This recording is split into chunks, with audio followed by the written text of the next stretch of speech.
T Willis, the president of the League of Women Voters of Montgomery County, and tonight we're going to hear a very interesting discussion on open primaries. But before we do that, I just want to alert you to some activities that the League is doing for, say, the next month. First of all, tomorrow, there are many of us going down to the Supreme Court for the rally concerning the redistricting gerrymandering. So cases, the two cases, Maryland and North Carolina. So I know that when I go down, I'm wearing earmuffs because it's going to be cold and windy, but at least sunny.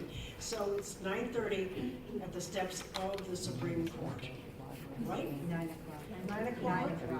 9 o'clock. They keep making it earlier and earlier and earlier. And this month's discussion group topics for our discussion groups will be economic development. And Margaret's right here, and we've got a consensus question, so let's hope all of you leaders will be joining a discussion group for that. April 14th, Sunday at the movies. So we do have some flyers out there, 2 to 5, at the Kentlands Arts Barn. And it always is a wonderful fundraiser with a terrific movie and panel discussion afterwards. So we have more information after that, on the table, so pick up a flyer. And then I think the last is to remember that we have our annual meeting Saturday, June 1st.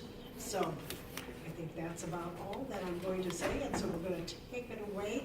Please, Mary Lanigan, who is the chair of Making Democracy Work.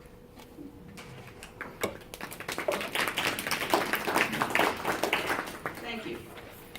We'd like to welcome you to this evening's presentation on open primaries. I'm going to introduce our speakers. Elaine Apter has been a member of the League of Women Voters since 1974, serving in various board capacities in California, Florida, and Maryland. She's currently serving as co-president of the League of Women Voters of Maryland. Before joining the state board, she was co-president of the Montgomery League. In Los Angeles, she chaired the Urban Crisis Study, which led to publication of Which Way, LA. Elaine was a member of the Primaries in Maryland Study Committee. She also serves on the League of Women Voters of the U.S. Volunteer Lobby Corps. By profession, she is a librarian and a teacher. Our next speaker is John T. Willis. He's currently a senior executive in residence in the College of Public Affairs at the University of Baltimore and a senior research associate with the Schaefer Center for Public Policy. Professor Willis has taught courses since 1999 in American Public Policy, interest group politics and lobbying, Maryland government and politics, and many other related topics. He has conducted extensive research on Maryland political history, elections, and demographics, and has authored several publications and significant reports. From 1995 to 2003, he served as Maryland Secretary of State.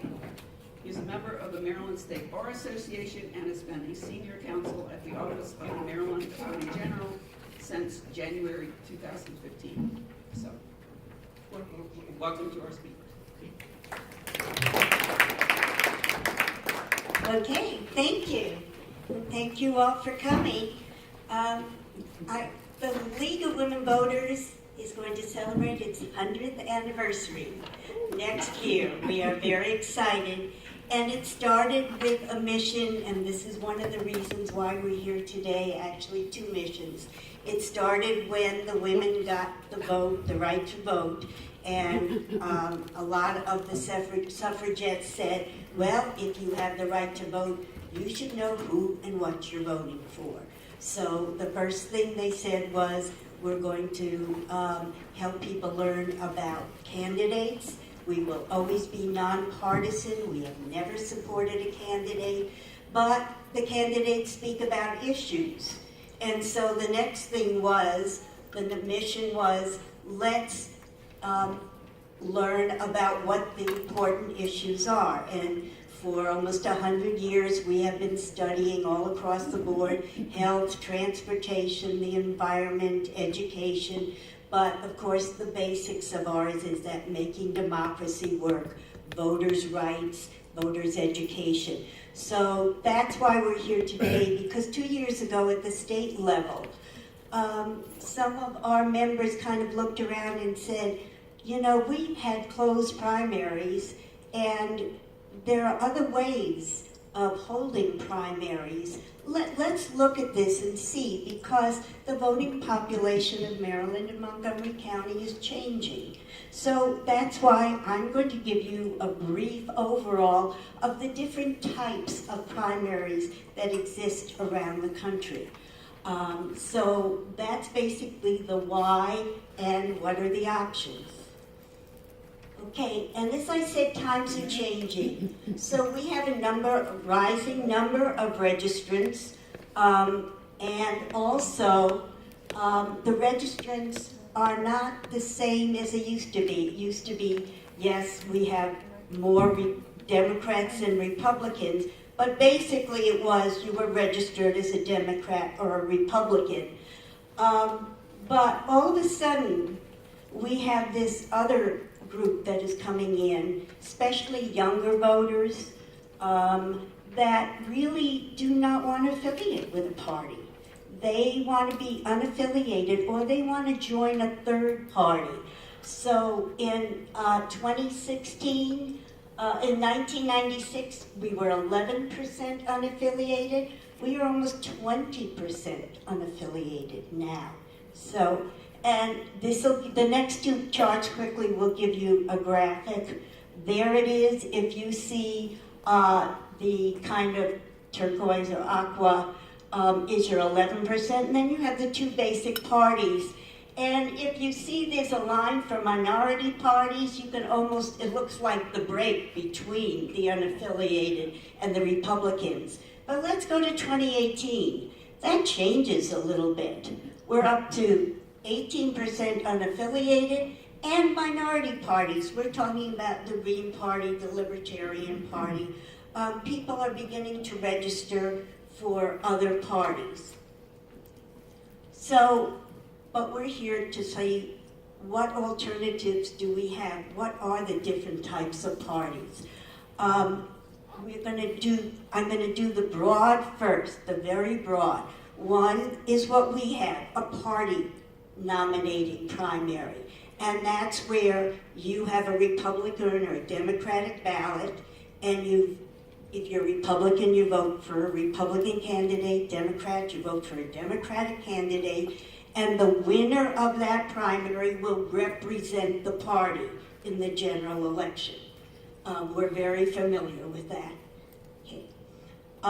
Then we have individual candidate primaries. And here they're not going to represent a party. This is going to be a little different. And I will just throw out California for you. And we're going to get to that one at the end. Okay. All right, here's our basic party-nominated candidates. We have closed, open, and of course, everything isn't black and white. So you have a few states with gray in the middle that can do something a little different or tweak the black and white. Okay, the first one I'm going to talk about is if you're in Maryland and a voter, you know it's the closed primary system because that's what we have. If you're a Republican, if you're a registered Republican, you get a Republican ballot. If you are registered a Democrat, you get a Democratic ballot. Forget the rest. If you are unaffiliated, you are going to get a ballot that has the Board of Education on it. And go to the next slide, because that's what the people look like who get that ballot. And a lot of you have registered voters, and we say to a voter, we say, if you want to do unaffiliated, fine, but you're not going to be able to vote in the primary for the Republican or the Democrat candidate. I don't care, I understand, and then comes this. Okay. There are 14 states, which out of 50 is not that many, that still have closed party primaries, and of course Maryland is one of them. Okay. All right, what are the strengths? Well, basically, you know what that candidate stands for, and the argument is if it's a Republican that is going to represent the party, it should be the members of that party that choose that candidate. And same thing for the Democrats. That's the basic. The disadvantage, of course, and we keep getting back to that, are those unaffiliated voters. So now almost 20% of the voters cannot vote in a closed party primary. One of the problems is in Montgomery County, even Maryland, we are a highly Democratic state. So whoever wins the primary most likely will be elected. So that primary election is very, very important in a one-party dominated jurisdiction. Okay. All right, open primary. This is one where basically I register to vote, but I really don't register for a party. Okay? On primary election day, I go up and I say, I want a Democratic ballot, I want a Republican ballot. And they give it to me, and I vote, and I'm out. Every voter can vote in the primary. They choose when they go to the polls which ballot they want. Okay. So it's open to any voter. Can somebody tell me which neighboring state is an open primary state? Virginia. Right. And on primary day, they go in and they tell them what ballot they want, and they vote. 20 states have true open primaries. Okay. And then, of course, there's that gray area. There's always a gray area where you have your Democrat or your Republican, but in a hybrid, most of the time what it is if you are unaffiliated, you can do like Virginia for any voter. I can go up and I can say, I want a Democratic ballot or I want a Republican ballot. So this allows, that type of primary allows everybody to vote.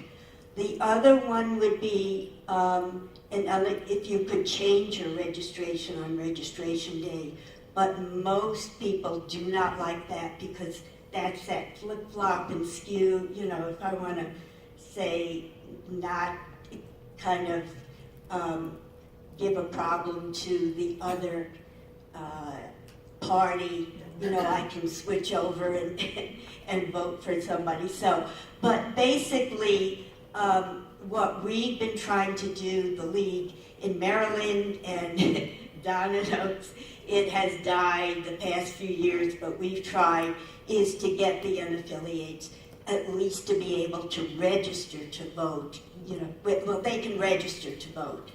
No, okay, stop.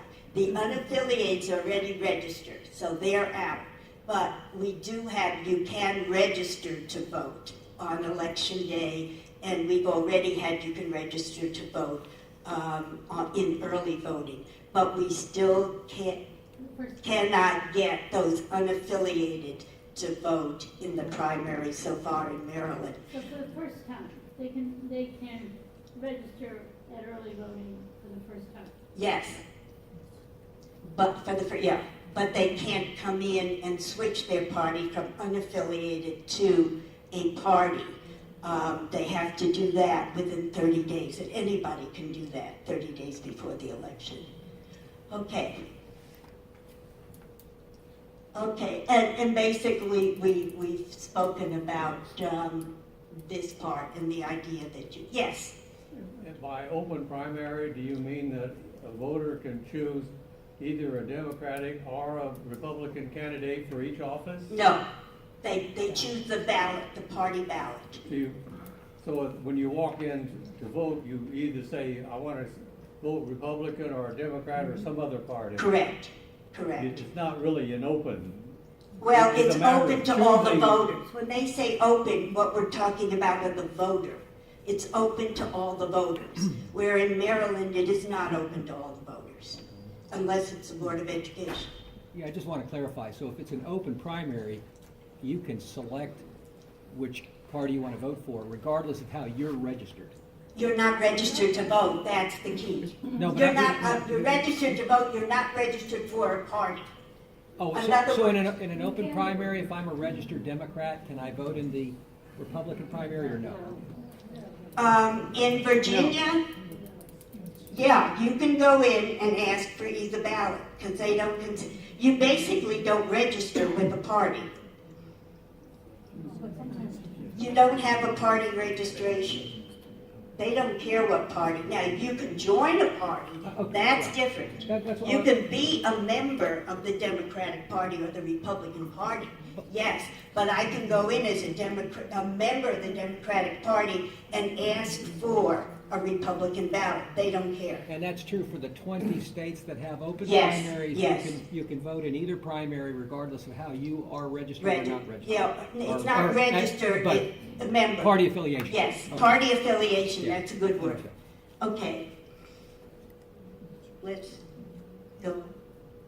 Okay, and we said the advantages basically of the open or hybrid party is we're trying to get as many people to vote as possible, and open and hybrid at least will get those unaffiliated voters. The disadvantages of, and we said this before, is that if it's going to represent a Republican, then the Republicans should be the one to select that candidate. Okay, let's.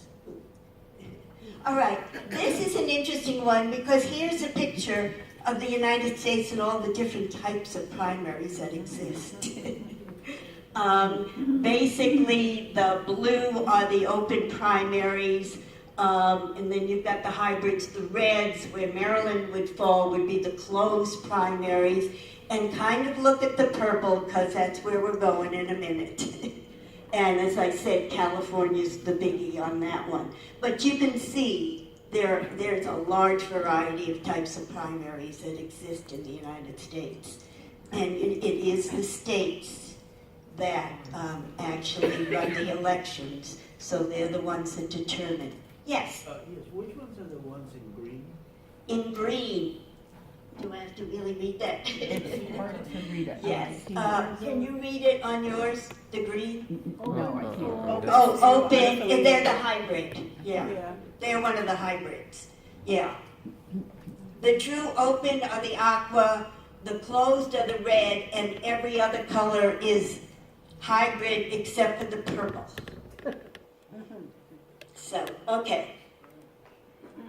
All right, now, forget candidates. Now we're going to go to something that you're not as familiar with, and this is where you've probably read more than anything else, California. Okay, and that's multi-candidate. All the candidates are on one ballot, no matter what party. Okay? What you do is you go in and you select, you say, I want a primary ballot, and I select the candidate I want. Or if I can select up to 3, I select 3 candidates. They can be a Libertarian, a Democrat, a Republican, a Green Party. They're all together. They can put a designation by their name. They don't have to. If they qualify, if they've gotten the signatures and done all the qualifications, that's it. So that is the multi-candidate. What happens is in California, the top 2 vote getters go on to the general election. Now, I'm sure you've read about it. The top 2 vote getters can be 2 Democrats, 2 Republicans, a Green Party, and a Libertarian. It can be any combination at all. The top 2 go on. There are other ways, maybe, and we can quickly, a top 3, a top 4, and we'll see about that later. The advantages is you've got, of course, a greater choice of candidates, and these candidates have to appeal to everybody. they can't just take that far right or far left. They want all the voters because they have to get up on that top two or they're not going further, no matter what party they're in. And of course, you have a greater choice of candidates. It's obvious. The disadvantages is, okay, a party may fail to go on to the general election, and it could be the dominant party of the area, because remember our county executive race. If you have a whole bunch of Republican candidates and 2 Democratic candidates, the Republican candidates could split votes, and the 2 Democrats could get the top 2, yet it's a Republican county. So there are some interesting things that can go on there. The other thing is if you've got 20, 15 candidates, and again, we learned this very quickly from the county executive, you have to learn about all those candidates and figure out which ones you really want and will do the best job. And sometimes if there's no party affiliation next to them, you don't know where they're coming from, so you have to get the voter's guide from the League of Women Voters or Vote 411. Okay. All right, so we have a lot of candidates, and this is really a jump, and I'm not going to go into this, but one of the things that has gone on is, and again, I'm going to go back to the county executive, you have a large number of candidates. Your winning candidates are probably going to get a fairly slim amount of votes to go on, because it's split by so many candidates. So some counties and jurisdictions are going to, you have to have at least a majority or a certain percentage of votes to go on, and that leads us to runoffs and ranked choice voting, which stay tuned, because that's another whole ball game that we'll get into. So let's go on. So basically, that's it. You've got your party with open, closed, and the hybrids, and then you've got your individual candidate. Things like California, where they get a whole list of candidates, and the top 2 go on, or the top 3, or the top 4. Have I confused you enough? Yes. Just one question. In the case of, let's say, Virginia, where you can go in and ask for... Then use the mic. Use the mic. Let's say the case of Virginia or a state where you can go in as a registered Republican and ask for the Democratic You won't be a registered Republican. You Okay. don't register with a party. I'm a registered voter. I ask for the ballot I want. Could I ask for the green ballot Yes. in a primary? If there is a, okay. And I think I'm getting into John's territory, basically with history, but it's the parties that set up the primaries. So the Green Party usually has their own, and the Libertarian has their own. So they probably would not be on the ballot. But that John will probably answer that with the history and what's going on. But yeah, that was a good question. And yes. Now, one of the slides you showed really clarified something about the hybrids, that people can be registered as Republican or Democrat, and they go in and get that ballot, and the hybrids. But people who are registered as unaffiliated, those folks could, in a hybrid situation, could go in and ask for a specific party ballot.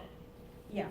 In the hybrid and the closed, the one thing, and we've been in the legislature, we've been lobbying for some of this stuff, in the legislature, they are very adamant that they do not want, or the Maryland legislature, and many others in this area, in the primary idea is they do not want a registered Democratic voter to go up on election day and say, I want to change my party affiliation and go over and vote Democratic, Republican. That's a fear that is out there.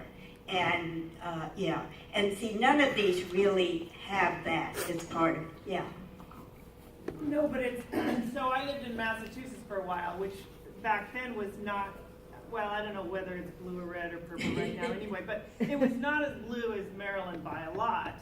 And that is exactly what we did, is we would cross lines and purposely vote in the other party because we wanted a weak candidate to come up against ours. Yeah, and I was in a place where what we did is we watched the ballot, and you still can, because you have 30 days. If you are an alert voter, we had 30 days. If I wanted to go over to the other party, I changed my party registration within the 30 days and went over. So, yeah. Yes. And then I think we have to give John his due. The question you Can't hear. raised about, yes.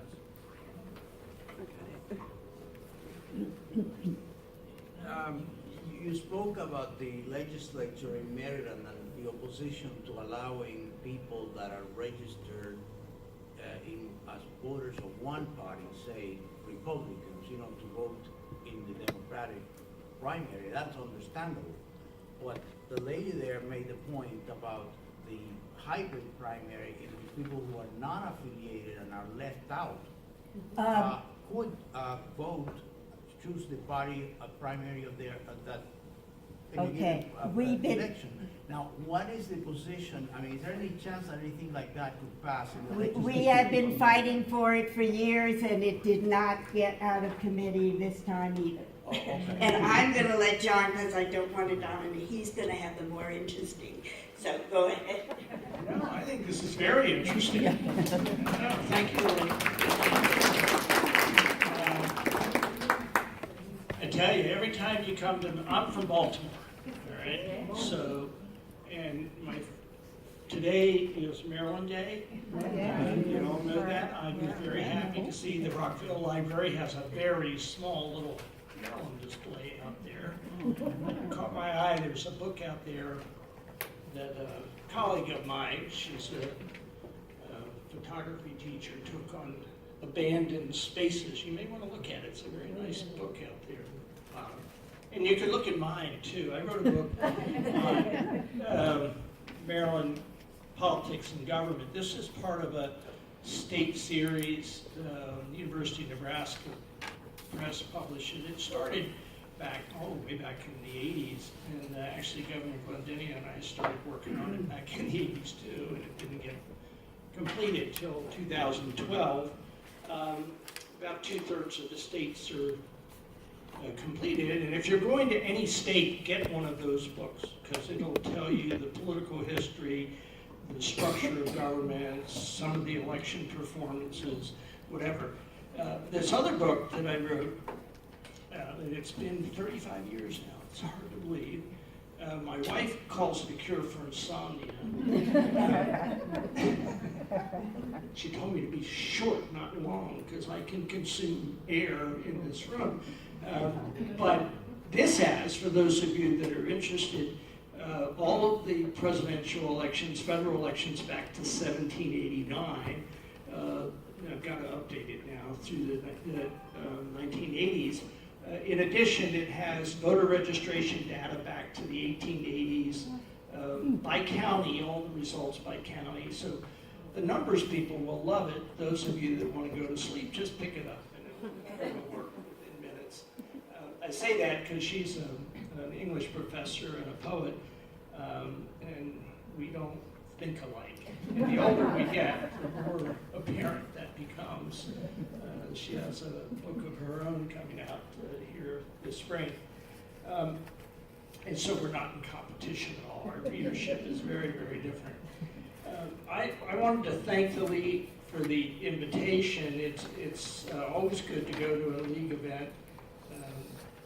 And I don't know, I mean, you're involved in a lot of research projects, and many of you are, but as an academic, I've been doing college teaching in addition to public service for 40-some years, spend most of my time now at the University of Baltimore teaching couple of the courses she listed, the campaigns and elections and Maryland government and state and local government and anything related topics, interest groups and lobbying, of which the League doesn't like to be known as an interest group, but they're considered one in the academic world.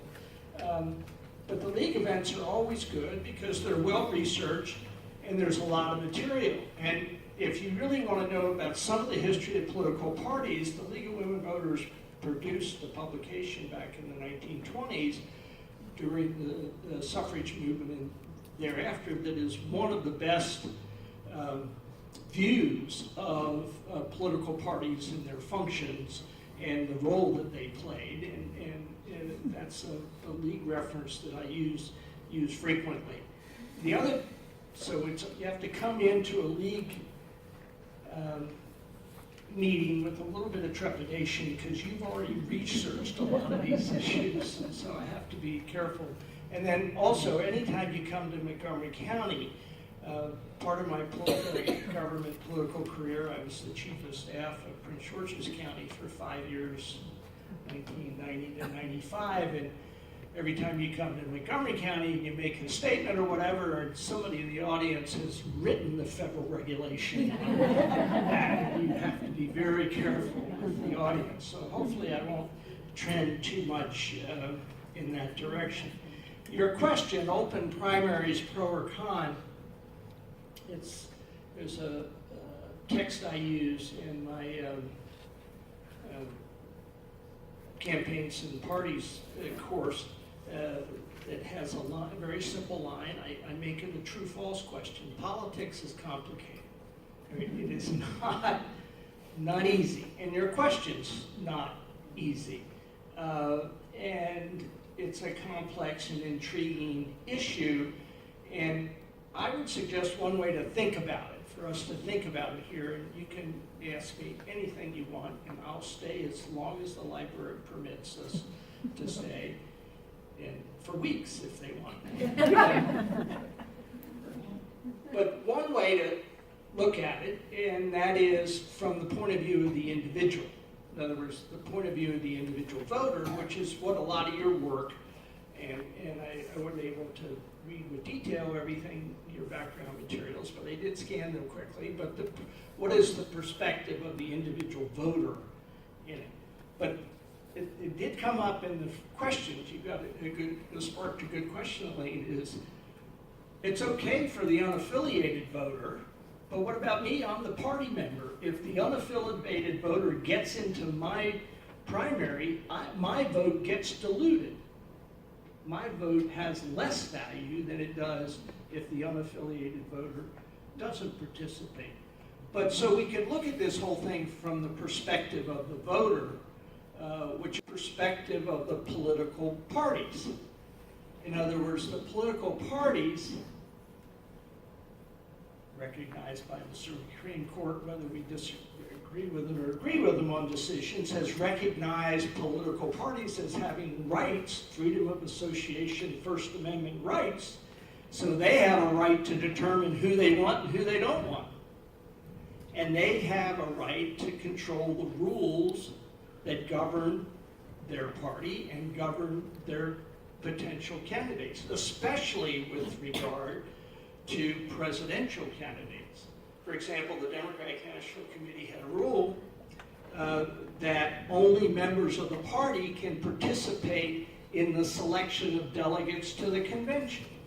And so one of the complicating things for next year, if you were to get your bill passed, would be who gets to choose the delegates to the convention, because right now, the base of the convention, we elect delegates to the convention, both on the Republican side and the Democratic side, on the ballot.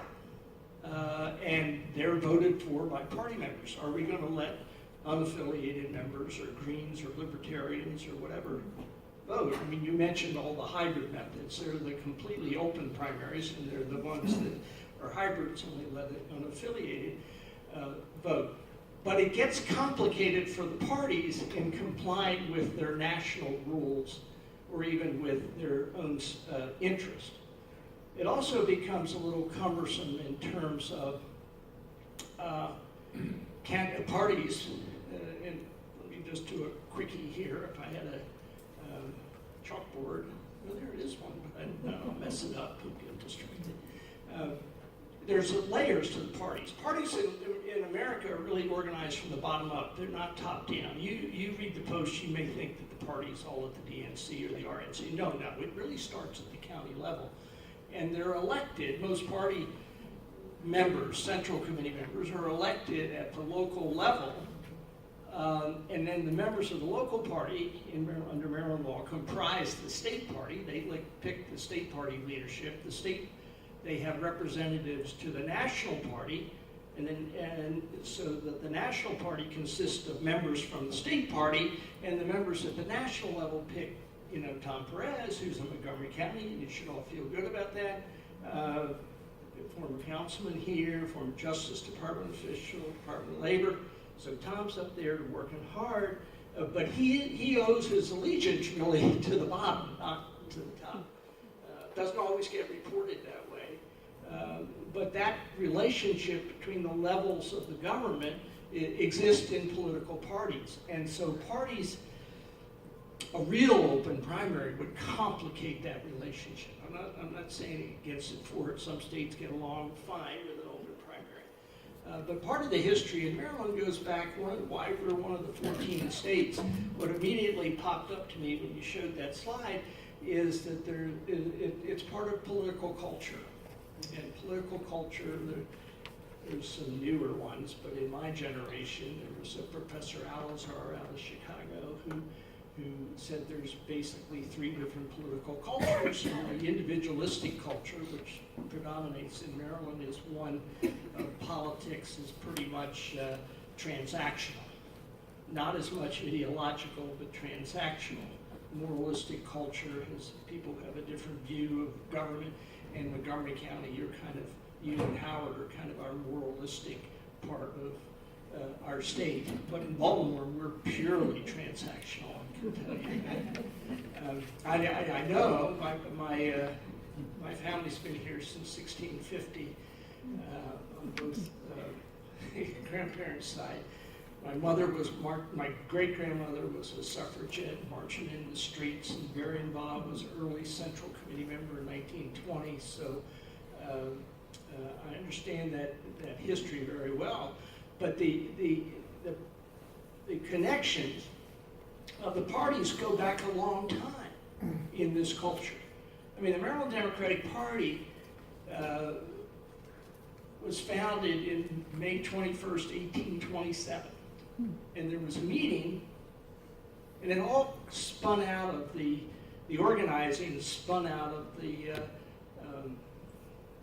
Jackson, John Quincy Adams election of 1824, where Jackson got the most popular votes, but didn't win the Electoral College, or actually nobody won the Electoral College. The House of Representatives, Congress picked the president in 1824, and John Quincy Adams was the Speaker of the House, so not surprisingly, he had enough votes to carry enough states to win the presidency by a vote of the states in Congress.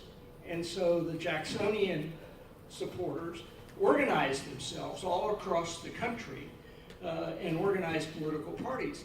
And I didn't get a chance to do it, but I'll send it to the league. I have an article that has minutes of the meeting in the old Baltimore papers from the political party, and we organized with representatives from every county in Baltimore City, and we created a central committee. That word, we are using it before the communists used it. The central committee lexicon is old political party lexicon for how you organize yourself.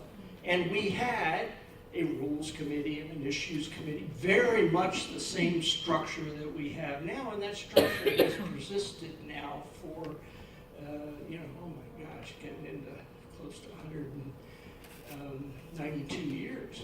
So when you're going down to lobby the legislature, you've got centuries of history. And the members of the Central Committee, I was a member of the Central Committee back in the 80s from Carroll County, where I grew up. I was born in Baltimore, but went to the school out in Carroll County.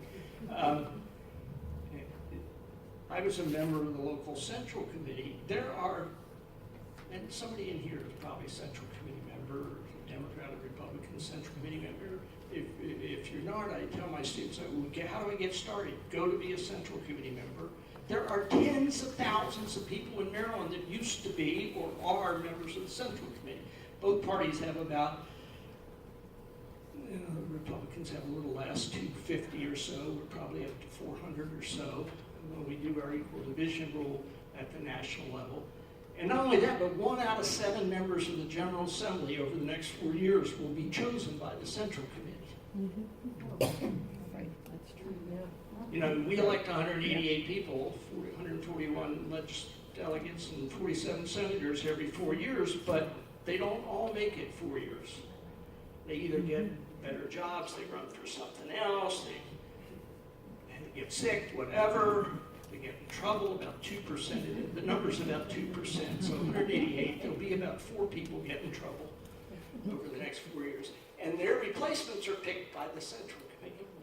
Some of the most prominent, powerful people in the Maryland General Assembly started by getting picked. They were members of the Central Committee, and then the Central Committee picked them to be. So that's part of the reason it gets difficult in these traditional, individualistic, strong party history states to change that party construction. The Republican Party, I mean, at first in the 1830s, you know, we're the Maryland, we have pride, we're the birthplace of the National Political Convention, we're very early convention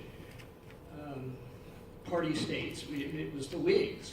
The Democrats were fighting the Whigs then. The Republicans came along, you know, in the 1850s, and since the Civil War, both parties have been very possessive of their ability to govern themselves.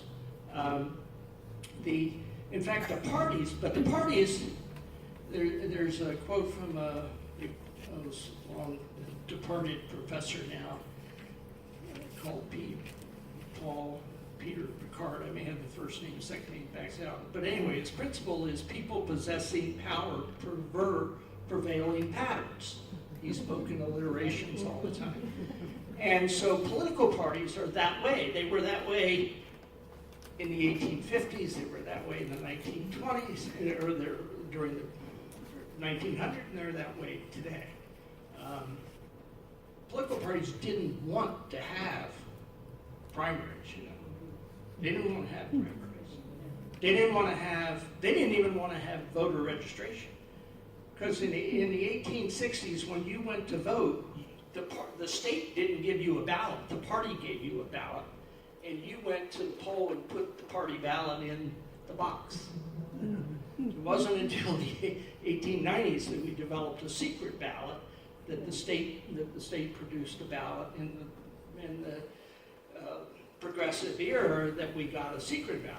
We didn't get primaries until 1912 in the presidential side, 1913 in the gubernatorial side.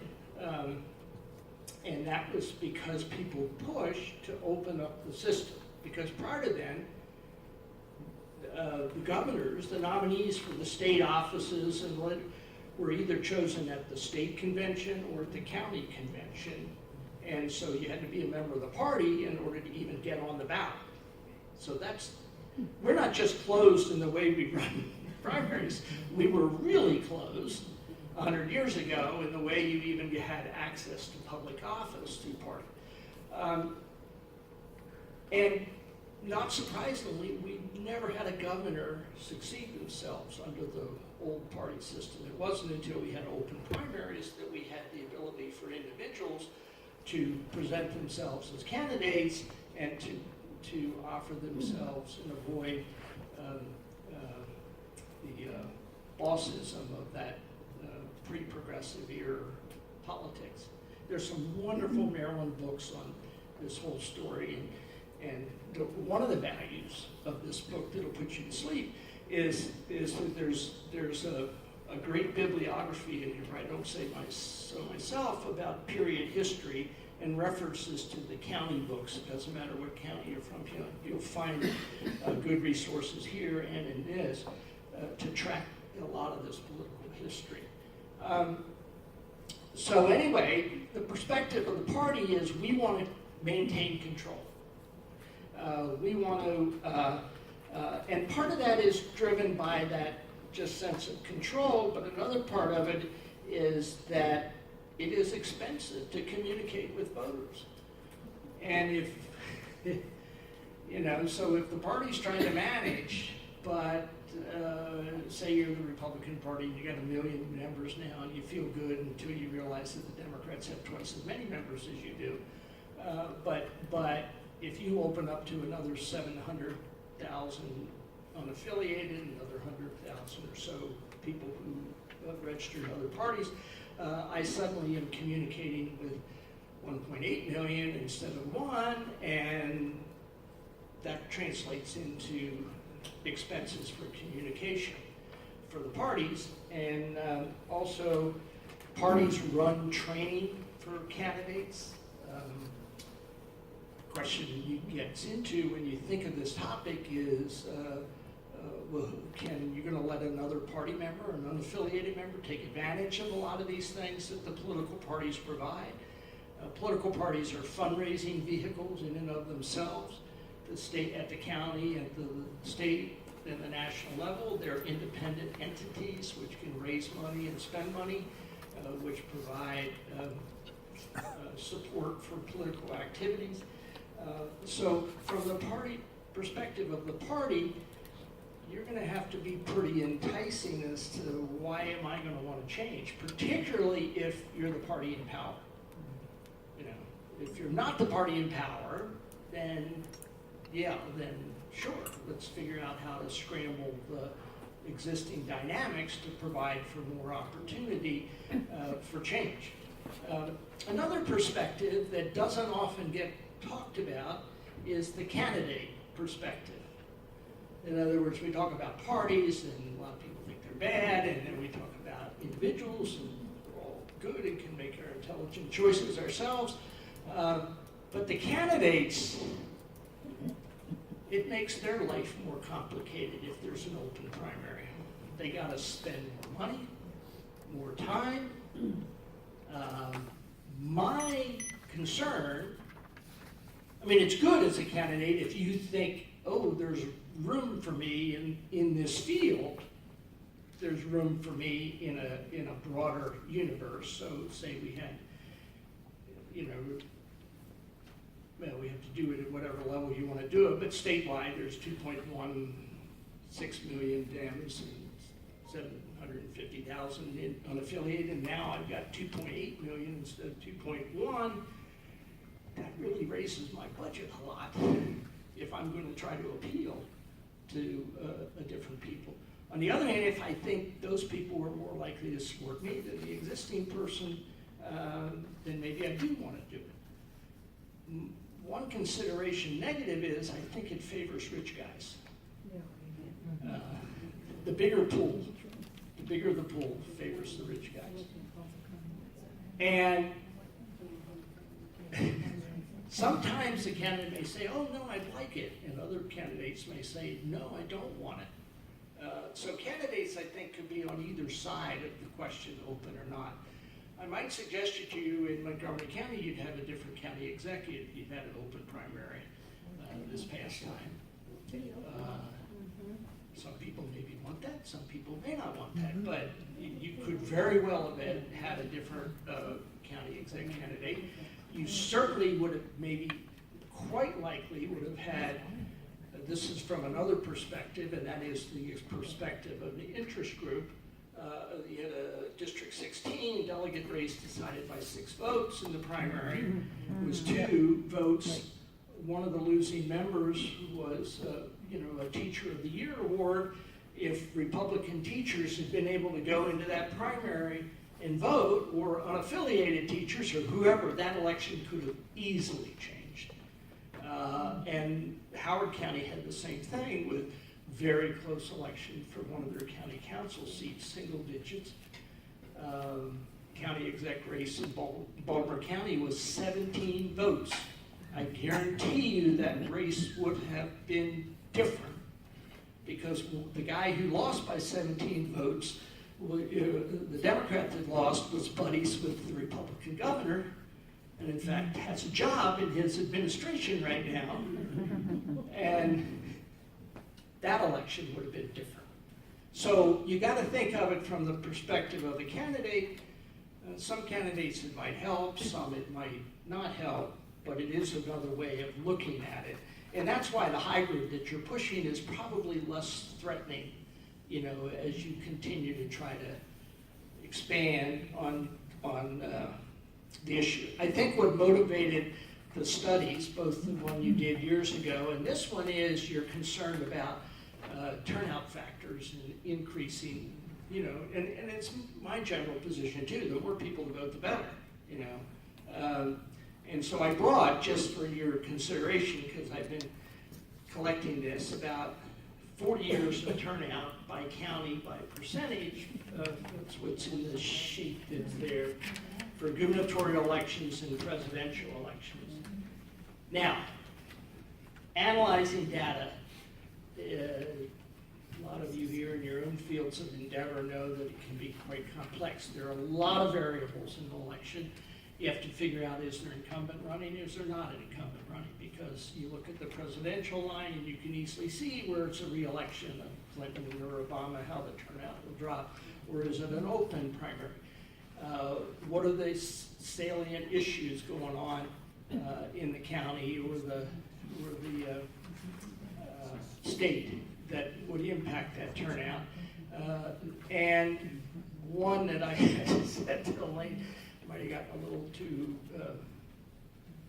up on this, a pet peeve of mine is they changed the gubernatorial primary to, I think, one of the worst dates of the year, which is the 4th Tuesday in June. You know, and that's just a horrible time to run an election. Administratively, for voters, for candidates, for whatever. I mean, mid-July might be worse, you know.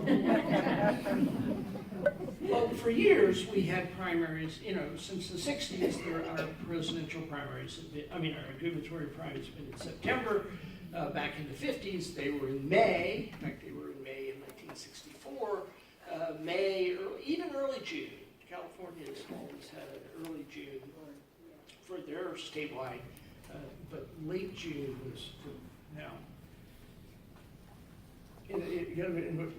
I've been lucky enough to have worked for all of you when I was Secretary of State and been doing public work and academic work my whole life, but I'm not and I know most of the people down in Annapolis, but expanding the universe is not necessarily what's at the top of their mind. You know, if you say expanding the universe versus uncertainty versus, this known quantity of voters, and so a lot of what happens in a legislative process is people, how does it affect me? And that's what you or any group faces as they pursue what they believe to be a public policy. So you might start, and I might be able to help you with this, changing that date. And then the other way, and you Delegate Rosenberg and Delegate Lehrman, who from Baltimore City, her father was the one that ran for Congress here. Yeah, it's his daughter. In fact, during the last election, she's running for delegate. I'm at the library at Eastern Avenue in East Baltimore in Terry here with a big straw hat, passing out last June, sweating, passing out literature for his daughter. But she won. She's a good progressive young delegate. I don't know if you've talked to her, your state has talked to her, but she and others might be willing to listen to one of your hybrid methods as you consider, continue to consider this issue. Now, I think I'll let you all ask questions here because I can just keep going, but we can go anywhere you want on this. So, doesn't sound like the state's gonna, political parties are going to do anything to create a change in the near future. Is there something that citizens can do to create a petition to Well, make this if happen? you were in California, or which is where the top two system came from, or how they got initiated in California, there's a petition now to do away with it. But you could do that. But in Maryland, you don't have a right of referendum or initiative. Oh, that's the problem. You don't have that. You don't have that. In the kind of upper Midwest out to the West Coast, there is citizen initiative and statutory referendum vote. No, in Maryland, you don't have the power. Well, that's a problem. But one thing to do, really, for a group is you got to make this an issue for the candidates who are running for the General Assembly. In other words, this has to be, if you want to pursue this issue over time. And the old thing in Annapolis was it takes at least 3 years to get a good idea passed. It sometimes takes 5 or 7. I mean, just take felony disenfranchisement, restoration, which I worked on for years. Joe Curran, former Attorney General, started it in the 70s, and then we went a little bit further. In the 80s, we got a bill passed in the 90s, and then finally with Governor O'Malley, it went close, and then the legislature finally did it in 2015. We finally joined mainstream. But it took that long on the felony disenfranchisement laws for to get changed. So if voters want to believe we should open it up to unaffiliated or whatever, make it a candidate issue. Mind if I'm Donna Sarberger.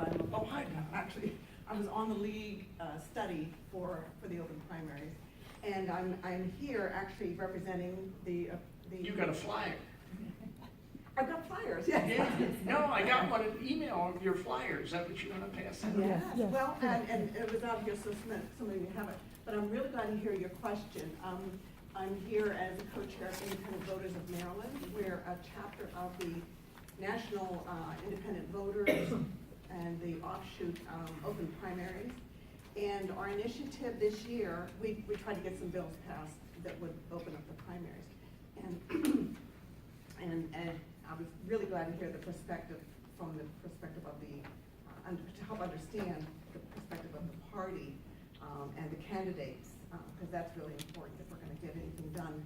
But I urge you to contact me. My number's on here, because our initiative this year is to approach the parties and ask them to open up their primaries. It's a national, actually it's a national effort. Yeah.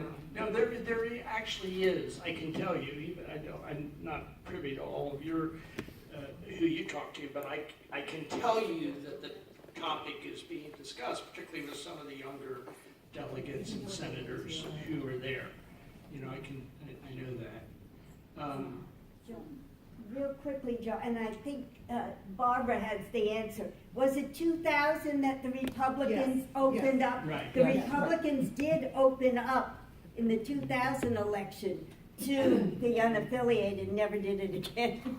Governor Hogan actually, in an interview with Judy Woodruff, said that he wants to have the primaries open. And he said it was because it will lead to a more bipartisan, because what you were saying about people communicating only with their own people, right. This is actually one of the prime motivations that many of us have for trying to open up the primaries and getting everybody involved. There was a study done. They sent thousands of messages to candidates, some in open, some in closed, and some in the top two.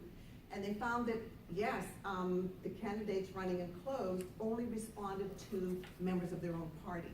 And so legislators who are running for re-election are going to be only, concerned with people. And that's where I think you get into extremists who are appealing to a small. There is one other ground, as I've been dealing with this for my whole life. And that is focus on the time for registration. Just one correction, Elaine. When you started the study, it was a 30-day rule. We're down to 21 days now in terms of switching your party affiliation. So you could push an earlier switch date, you know, without even doing it. You could push an earlier switch date. And no, I understand now. I understand that. And then the other thing is, if you move, you know, in the push to do same-day registration and all of that, you can provide some opportunity for open. So what is the resistance for independent, unaffiliated voters if they have 21 days before each election to switch their party? What is their resistance? I can tell you, oh, sorry. I want, we have Well, it's an organizing issue, but I can tell you an example of where it worked. And that is the Carroll County Commissioner District 3 in 2014. They had a very anti-education commissioner, Republican. Every county office is Republican in Carroll County. Everyone, the complete opposite of Montgomery County, complete opposite. All right? And so the teachers actually told their members to change if they lived in the 3rd Commissioner District to help defeat that incumbent, which they were successful at doing. So it can be done. It's just an organizing challenge, and depending on the size, it would be really hard, you know, at a statewide level, but at a legislative district or a council district level, you might be able to have, yes, sir, in the back, and then we'll. So I was just responding a little bit to, I'm wearing my Bernie shirt. A few years ago, we were canvassing all around Montgomery County and Maryland to try and get a victory for Bernie Sanders in the primary. And I can't tell you how many voters I ran into who were independents or Green Party, and some Republicans all said they hope he got through the primary so they could vote for him in November, and I would whip out the registration, and you know, you can switch now, you still got time. And there was tremendous resistance to doing that. Even the independents said, no, I do not want to be part of that party. That's right. And I'm keeping it as is. We did a survey, and that's what we found, is that of the people who consider themselves independents, about a third had gone ahead and registered, you know, so that they could vote in the primary. And when we asked them about this bill that would allow them to affiliate on voting day so that they could vote, about half of the rest of them said, yes, they would be willing to do that temporarily. More than half of them said they would not be willing to affiliate, even temporarily, to be able to vote. Do you know what you can do in New Hampshire, which is the openness of most open? Right? Yep. And in New Hampshire, you could be a registered member of the Republican Party, go in to sign in, change your party, all right, and get a Democratic ballot, and on the way back, change again. I think you can in Massachusetts too. I'm pretty sure that's what we were. That's not quite in Massachusetts. Even in the 90s? No, no. Okay. I mean, you're different than Maryland. You're not, your party structure's not as strong or tight. I mean, your Congress, they're all Democrats, and your legislature's about the same. But it's a little bit different with the registration process. But New Hampshire is actually the most open of the open, which is one reason that the New Hampshire primary is often very unpredictable in presidential elections, and it's had an impact on it. Now, you may think that's great fun, but if you're a candidate or a party, you may not want that volatility, you know, and I can just imagine. Well, we're seeing that now. We're seeing, on both sides, we're seeing both sides trying to participate in the other side's primaries, you know, and in influencing the voters in the other primary to choose the best alternative for them. So far, we've been talking about primary elections to choose a party candidate. Correct. Whether it's closed, where you have to pre-register at the party to get the ballot, or open, where you can choose at the time of the election. Correct. But in either case, you're voting for a party candidate. Correct. Now, it comes to mind, being a native of Nebraska, that for local elections, they do not have party candidates. you're not affiliated with a party to stand for an office for the local elections, for the state legislature, for example. Right. So this is suggests another alternative, however, it's just one out of the 50 states. So it's a very minor choice. You're also an Pardon? answer on a test I give all the time. Pardon? No, Nebraska. You're an answer. Nebraska is always an answer on test because they don't have two chambers in their legislature. They just have one They have a unaffiliated unicameral legislature. unicameral Yes. legislature as long as. Well, as now well what as- I was leading to is that there's another group that thinks about, I'm trying to remember the term, ranked choice voting, Right. where you would choose, each voter would choose first, second, third choice for a particular office. And I won't go into the details of that, but this is an alternative to this open primary, whether we have to be pre-registered or choose a ballot at the time. Well, your candidates still get, or some candidates who run in the primaries, take Maine, which had ranked choice voting now for congressional elections and statewide offices. Election, you still have an opportunity to rank choice for, and in the second congressional district, the Republican was ahead on the first ballot, but ended up losing that congressional race on the ranked choice voting method because the two other candidate second choice ballots went to the Democratic congressional candidate. So it switched.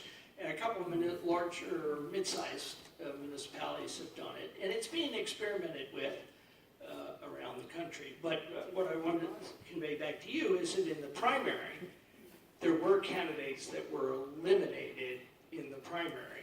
So that it's not like every voter got to participate in the primary process. Only the Democrats participated in the Democratic primary in Maine to select the person who went to the general, and the same thing. Well, on one the major Republican side. difficulty with primaries all across the nation, even in Maryland, where 80% of the population over 18 is registered, or is active registration Right. to vote. Either Democratic, Republican, several different parties, or unaffiliated. Right. So 80% of the people over 18. However, in the Democratic election a year ago, in the Democratic primary, the Democrats have 60% of the registered voters. It's But 54.8. It's gone down. The chart from 96 was at 59. It's down to the mid-50s Ben now. Cardin won the primary vote with 22% Right. of the registered vote, Democratic registered voters. And Ben Jealous, slightly under 11% of the registered voters.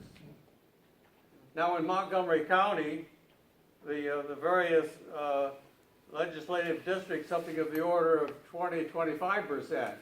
What I'm leading to is that we had a very poor turnout in the Democratic primary, even though 60% of the registered voters are Democrats. And these.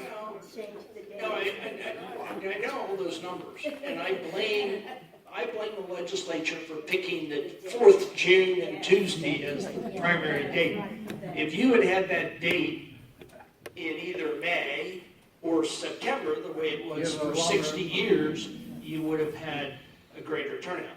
In Baltimore, for example, back in the 80s, and we had we had higher turnouts in the primary than we did in the general. And that's because that's where the contest was. You pointed out earlier that July is a poor time to have a primary election.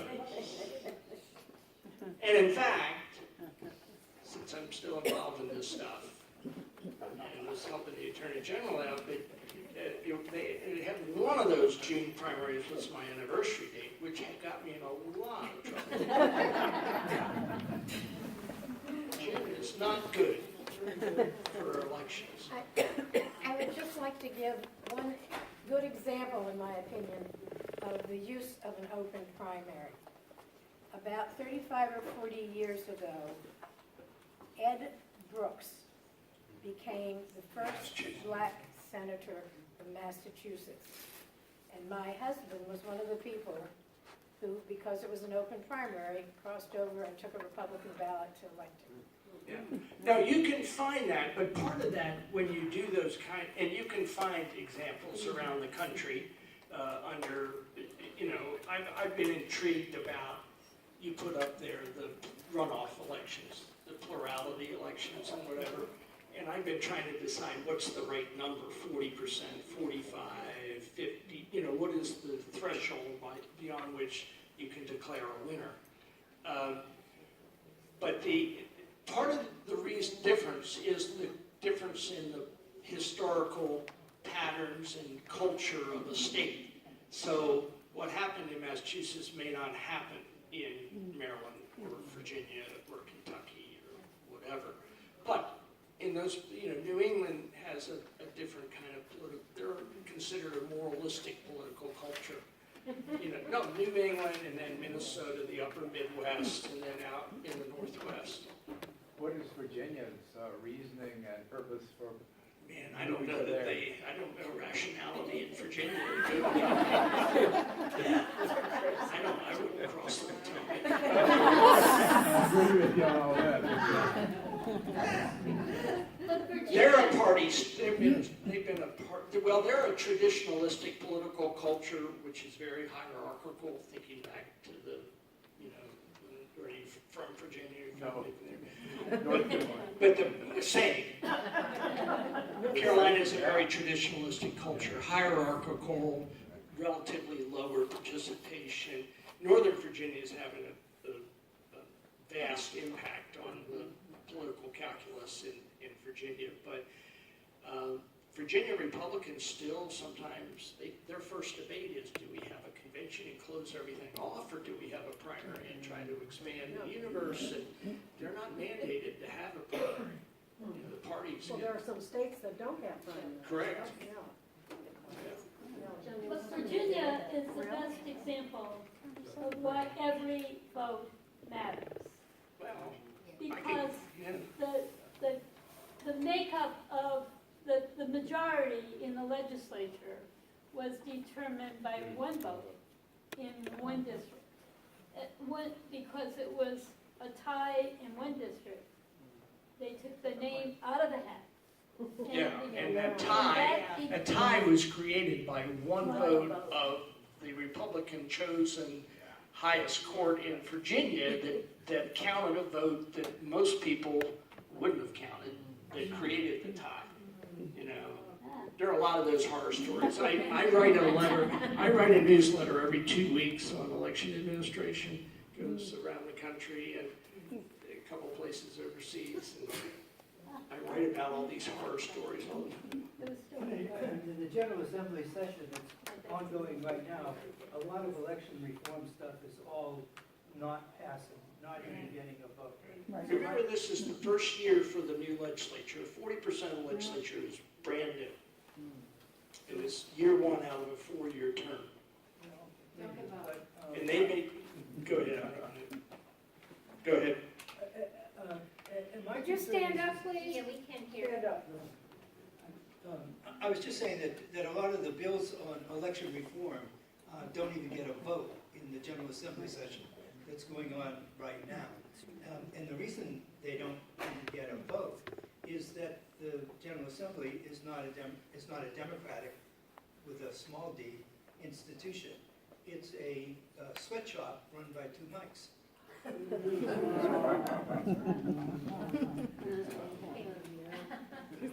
They're having a nice Maryland Day celebration. I've been down there for those. Yes. Hi, is Karen Berry still here?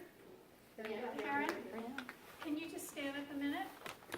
Karen is the lead on a group of lead people who are studying ranked choice voting. So if you want to be involved in that, I'm sure Karen would like to have help, and yes, we had some disappointments, right? Well, what's happening, I mean, if you're involved in this issue, you're researching all the time, but as the more experience with that happens around the country, then I think people can get more comfortable with it. I can, and in fact, in Maryland is Tacoma Park. Yes. And Tacoma Park's good for a lot of things. Yeah, but the point is if the more that the public sees how it operates, then they may grow comfortable with it.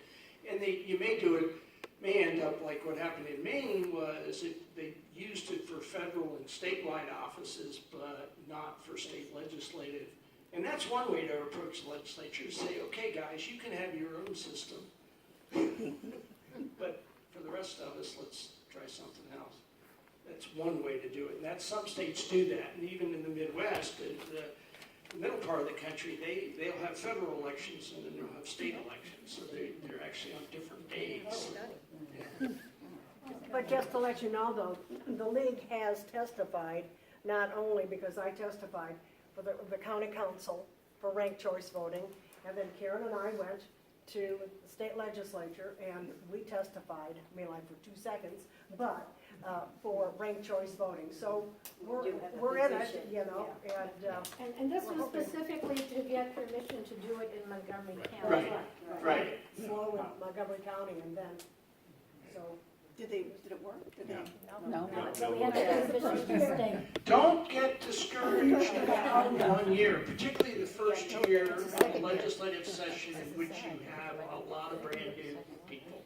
Things might change. And, you know, and Women have only been elections happen all the time. And you really have to, I talk to a fair number of groups on a variety of issues, and I tell them you always got to think about the next election and the one after that. So issues that we're talking about tonight can certainly show up in 2022. It's not too early to get them there.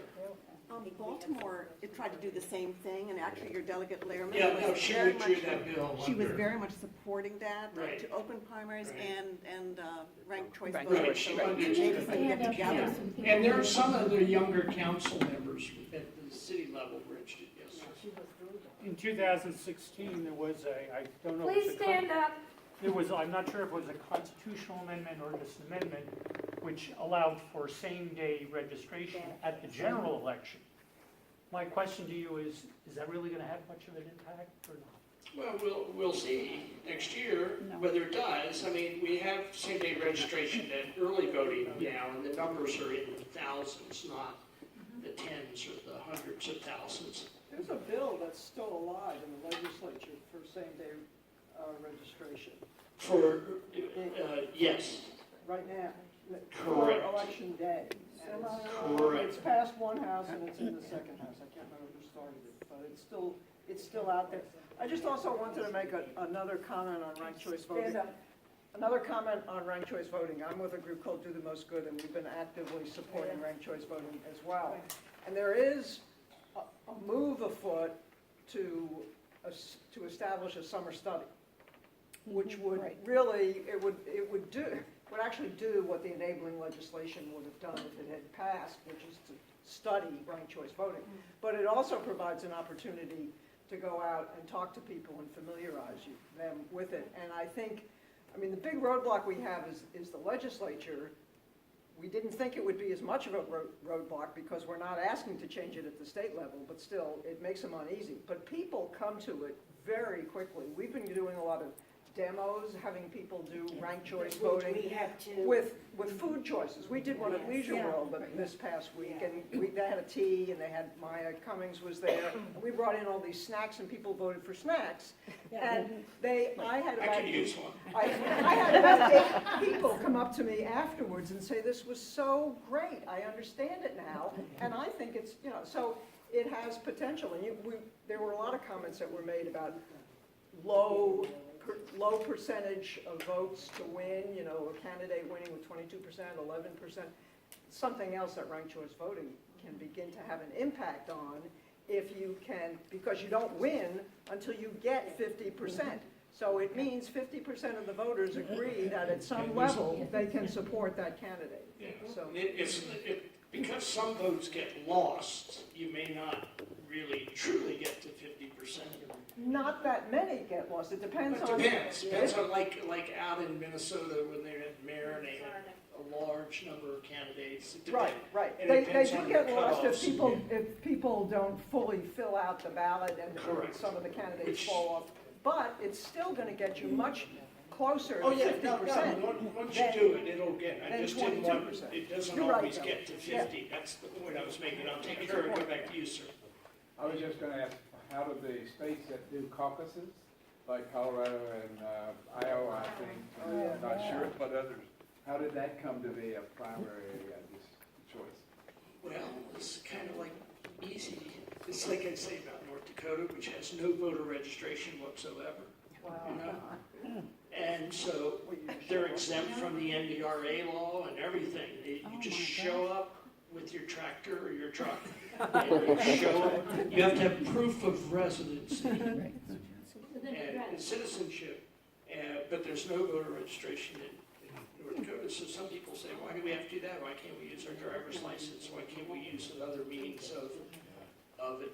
But a lot of those states, what emerged there was a lot of this happened, remember, not just pre-internet, but pre-television, pre-radio, no, it's still history, but a lot of that, and the distances to cover for candidates. I mean, that's one of the reasons we have the Electoral College is the fact that, you know, you elect people who have better access to national communication because not everybody in every town knows what the candidates are. And so caucuses were a way to deal with that. So you basically are choosing representatives to whatever point of convention you're going to nominate your local offices, whether that a county or congressional district or whatever. And a lot of that's historical. And then it's funny, they had a main caucus last year. Your guy, because my son was an activist up there in Maine, and their caucus got so big that it essentially turned into a primary. You know, because they couldn't handle the people in the room because so many people had come out, and they had it eventually turned into a primary. So, but it was a question of scale. Caucus is a way to deal with the lower scale. It would be very difficult in Montgomery County. I got one here and one here. The Sanders guy is anxious to get up. I wish Bernie would join the Democratic Party.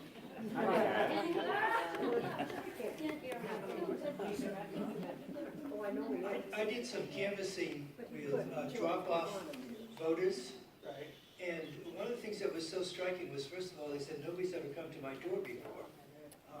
And I think that when we look at these numbers and we see that the vast majority of the people didn't vote, they also weren't visited by the candidates, and the candidates weren't targeting them.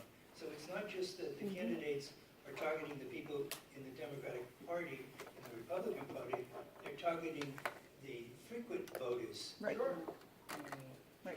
If I have $1 million and I'm running in Montgomery County and there's 666,000 registered voters, and it costs me $1 to reach every voter, and you want to reach them 5 times, am I going to send to a 60-year-old person who always votes, or am I going to send it to a person who only votes 1 out of every 3 or 4 times? It becomes a question of resources. And in terms of the door knocking, is you can start now for next year's election and not get to all 670,000 people one-on-one. I mean, it becomes a very difficult thing to do.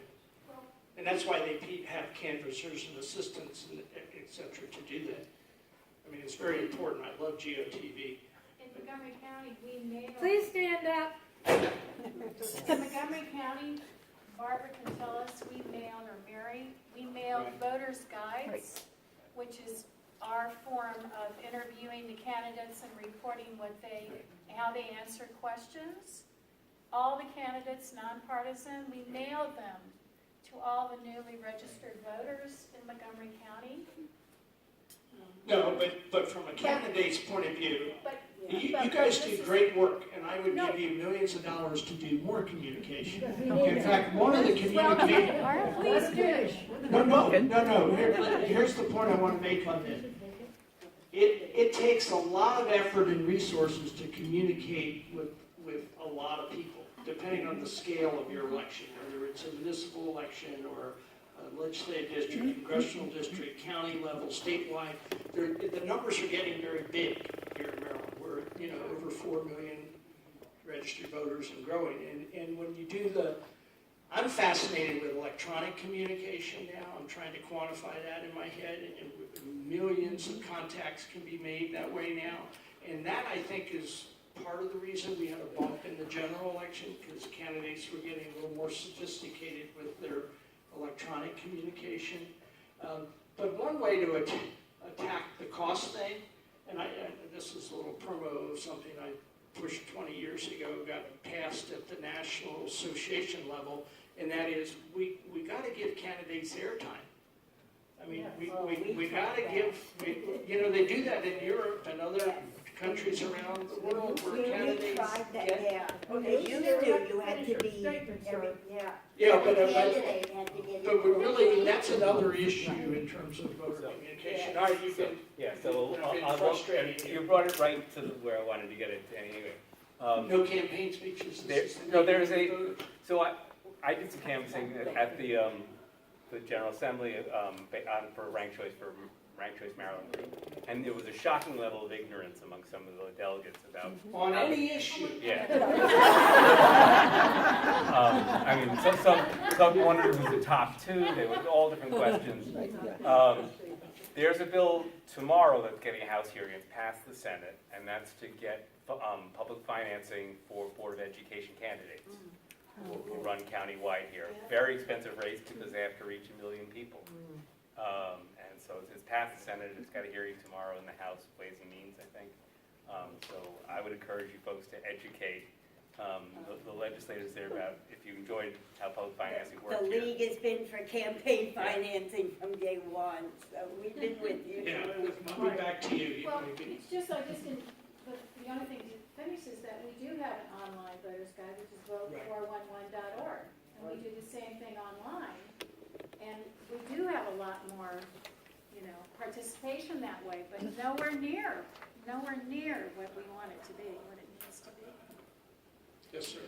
Yeah, so it's clear that the general concern here is about making the democratic system work better and having a more open and representative system. Okay? And we talk about open primaries, we talk about ranked choice voting, and all these are ways to actually improve the system. Okay? One simpler way to do it is just to eliminate the voter suppression. Okay? And gerrymandering is voter suppression, and Maryland is in the top 2 in terms of gerrymandering. Okay? So, that's an easy thing to do, okay? Conceptually. We don't need to explain to people that, they will have a fair map, they will be in favor of that. So what I'm suggesting is that all the people who are concerned about this, improving the democratic system, participate in the rally tomorrow. Okay? We don't expect to influence the judgment, the opinion of the justice, but we hope to get a lot of press, a lot of attention, so that we can generate some momentum, so that in the 2020 session, we can actually have something done along those lines, like the gentleman over there said. Okay? All the bills that are related to improving the system can kill in committees. Okay? The problem with the gerrymandering and voter suppression that's going on here is that 2020 is the last chance to get something passed to have a system that does not ensure a repeat of what happened in 2011. Okay? So we actually need to get busy and get to the active to put some pressure on the legislature to get something done in time for the 2020. Here's step one. I just want to make sure you get your time sequence correct. First thing is the census, April 1st, 2020. The legislature will not take up the bills on redistricting until 2021. All right? So, We have to change the system in 2020. We need, yeah, commission, lots of commission. We need to have a constitutional amendment. That needs to be voted on by the voter in November 2020. So in order to get a constitutional amendment on the ballot in 2020, we need legislation to be passed in this session next year. Okay? as long as they pass it in 2020, they can still get it on the ballot at the end of November 2020. Yes. Right. So April 8th next year is about the deadline, okay, to get something back. Yeah, but in terms of the process, and I'm going to be very interested in this. I've been very involved in this for 40 years. But the governor has said that he wants to do it, but he has the power to do it. He doesn't need a constitutional amendment to do what he wants to do. Just be aware of that. Hold him to it. He can create whatever process he wants to create. Now, you still have to get the legislature to do it. The real trick around the country is who is it that is making the proposal? And how are those people chosen? And what is the, where do they come from? Because somebody has to sit down and draw the line. So the lines, 8 congressional and 47 legislative lines. So the real question is, who are those people and how do they get chosen? But the governor has the power to create that system. Yes. The governor has the power to create a system that allows him to propose a map. Okay? Correct. That map gets regularly rejected if it's not to the liking of the majority of the legislature. We can talk about this offline, but no map, legislative map of the governor has ever been rejected by the legislature. They all have been challenged in court. No problem. Legislature is pretty passive as long as the governor protects their district. Exactly. As long as it's the same party. Always that answer. Thank you.